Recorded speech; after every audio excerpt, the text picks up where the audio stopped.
আজ থেকে লক্ষ লক্ষ বছর আগের কথা। পৃথিবী তখন ছিল, আকাশ তখন ছিল, সমুদ্র তখন ছিল, কিন্তু মানুষ ছিল না। তাহলে এই বিশাল পৃথিবীতে তখন কে বাস করত?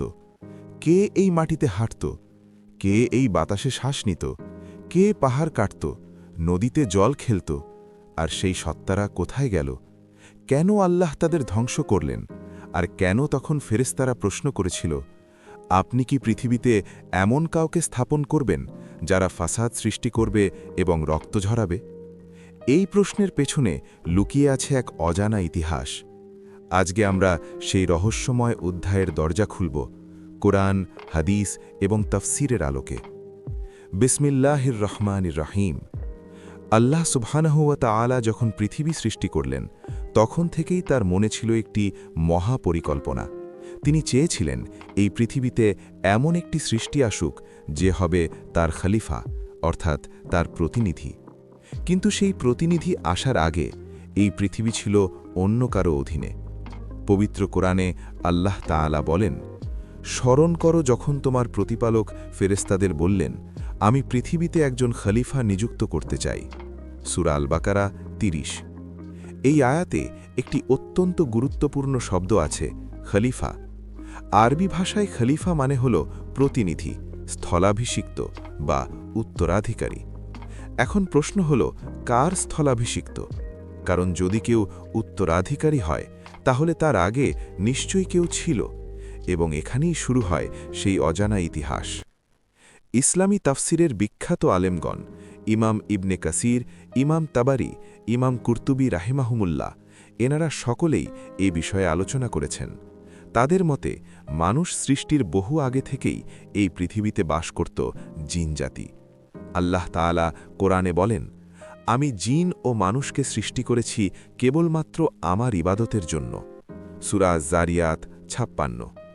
এই আয়াতে জিনের কথা মানুষের আগে বলা হয়েছে, কারণ জিন সৃষ্টি হয়েছিল মানুষের আগে। একটু পেছনে যাই। আল্লাহ তাআলা কোরআনে বলেন, আমি মানুষকে সৃষ্টি করেছি শুকনো ঠনঠনে মাটি থেকে, আর ইতপূর্বে জিনকে সৃষ্টি করেছিলাম অগ্নিশিখা থেকে। সূরা আল হিজর ২৬-২৭। এখানে স্পষ্ট জিন আগে সৃষ্টি হয়েছে এবং তারা বাস করত এই পৃথিবীতেই। কিন্তু কেমন ছিল সেই পৃথিবী? কেমন ছিল সেই জিনদের সমাজ? ইমাম ইবনে কাসির তার বিখ্যাত তাফসির গ্রন্থ তাফসির আল কুরআনিল আজিমে উল্লেখ করেন, মানুষ সৃষ্টির আগে পৃথিবীতে জিনরা বাস করত, কিন্তু তারা পৃথিবীতে ভয়াবহ বিপর্যয় ঘটাল। তারা পরস্পরের সাথে যুদ্ধ করল, রক্ত ঝরাল, ফাসাদ সৃষ্টি করল। এই কারণেই ফেরেশতারা যখন আল্লাহর কাছ থেকে নতুন খলিফা প্রেরণের কথা শুনলেন, তারা বললেন, আপনি কি সেখানে এমন কাউকে রাখবেন যে ফাসাদ করবে এবং রক্ত ঝরাবে? সূরা আল বাকারা ৩০। লক্ষ্য করুন, ফেরেশতারা এটা কোথা থেকে জানলেন? তারা জানতেন কারণ তারা দেখেছিলেন জিনরা পৃথিবীতে ঠিক এটাই করেছিল। রক্তপাত এবং ফাসাদ, এটা ছিল জিনদের ইতিহাস। ফেরেশতারা ভয় পেয়েছিলেন যে নতুন সৃষ্টিও সেই একই পথে হাঁটবে। এখন একটি বিষয় খুব গুরুত্বপূর্ণ। ইবলিস, যাকে আমরা শয়তান বলি, সে ছিল জিন জাতির একজন। আল্লাহ তাআলা কোরআনে স্পষ্ট করেছেন, স্মরণ করো যখন আমি ফেরেশতাদের বললাম আদমকে সেজদা করো, তারা সবাই সেজদা করল, শুধু ইবলিস ছাড়া, সে ছিল জিনদের একজন। সূরা আল কাহাফ ৫০। তাহলে প্রশ্ন আসে, ইবলিস যদি জিন হয়, তাহলে সে ফেরেশতাদের সাথে কেন ছিল? আলেমগণ বলেন, ইবলিস ছিল জিনদের মধ্যে সবচেয়ে বেশি আবেদ, সবচেয়ে বেশি ইবাদতকারী। সে এত বেশি ইবাদত করত যে আল্লাহ তাকে ফেরেশতাদের কাছে রাখতেন। সে ছিল ফেরেশতাদের সঙ্গী, কিন্তু ফেরেশতা ছিল না। এবং এই ইবলিস একসময় এই পৃথিবীতে জিনদের বিদ্রোহ দমন করার জন্যেও পাঠানো হয়েছিল বলে কোনো কোনো তাফসিরে উল্লেখ আছে। কিন্তু পরবর্তীতে এই একই ইবলিস অহংকারের কারণে হয়ে গেল মানবজাতির চিরন্তন শত্রু। তাহলে জিনরা কি সম্পূর্ণ ধ্বংস হয়ে গেল? না, ইসলামের আলোকে জিনরা এখনও আছে। তারা পৃথিবীতেই বাস করে, কিন্তু আমাদের দৃষ্টির আড়ালে। আল্লাহ তাআলা কোরআনে সূরা আল জিন নামে পূর্ণ একটি সূরা নাজিল করেছেন, যেখানে জিনদের বক্তব্য বর্ণিত হয়েছে। তারা কোরআন শুনেছে এবং ঈমান এনেছে। কিছু জিন মুমিন, কিছু কাফের। রাসূলুল্লাহ সাল্লাল্লাহু আলাইহি ওয়াসাল্লামের কাছেও জিনের একটি দল এসেছিল এবং ইসলাম গ্রহণ করেছিল। তবে যে জিনরা পৃথিবীতে ফাসাদ করেছিল এবং আল্লাহের আদেশ অমান্য করেছিল, তাদের মানবজাতির আগমনের সাথে সাথে পৃথিবীর আধিপত্য থেকে সরিয়ে দেওয়া হয়। পৃথিবী হস্তান্তর করা হয় মানুষের কাছে, আদম আলাইহিস সালামের কাছে। এবার আসি সেই মুহূর্তে, যেটি ছিল সৃষ্টির ইতিহাসে সবচেয়ে মহিমান্বিত ঘটনা। আল্লাহ তাআলা সিদ্ধান্ত নিলেন, এবার তিনি মাটি থেকে তৈরি করবেন তার বিশেষ সৃষ্টি। কোরআনে আল্লাহ বলেন, আমি মানুষকে পচা কাদামাটি থেকে তৈরি করেছি। সূরা আল হিজর 28। বিভিন্ন তাফসিরে আছে, আল্লাহ পৃথিবীর বিভিন্ন স্থান থেকে মাটি নিয়ে আদম আলাইহিস সালামকে তৈরি করেছেন। সেই মাটিতে ছিল লাল, সাদা, কালো বিভিন্ন রঙের মিশ্রণ। এই কারণেই মানুষের মধ্যে বিভিন্ন বর্ণ ও স্বভাব আছে। হাদিসে এসেছে, রাসূলুল্লাহ সাল্লাল্লাহু আলাইহি ওয়াসাল্লাম বলেছেন, আল্লাহ আদমকে পৃথিবীর সমস্ত মাটি থেকে সৃষ্টি করেছেন। সেই কারণে তার সন্তানরা মাটির মতোই বিভিন্ন রকম। সহিহ তিরমিজি। আদম আলাইহিস সালামের শরীর তৈরি হওয়ার পর আল্লাহ তাতে ফুঁক দিলেন রূহ। কোরআনে আছে, যখন আমি তাকে সুষম করব এবং তার মধ্যে আমার রূহ ফুঁকে দেব, তখন তোমরা তার জন্য সেজদায় পড়ে যাও। সূরা আল হিজর 29। সেই মুহূর্তে হাজারো বছর ধরে ইবাদত করে আসা ইবলিস একটাই কথা বলল, না। আল্লাহ বললেন, সেজদা করো। সব ফেরেশতা সেজদায় লুটিয়ে পড়ল, শুধু ইবলিস দাঁড়িয়ে রইল মাথা উঁচু করে। আল্লাহ জিজ্ঞেস করলেন, কি হলো তোমার, সেজদা করলে না কেন? ইবলিস বলল, আমি তার চেয়ে উত্তম। আপনি আমাকে অগ্নি থেকে সৃষ্টি করেছেন আর তাকে মাটি থেকে। সূরা আল আরাফ 12।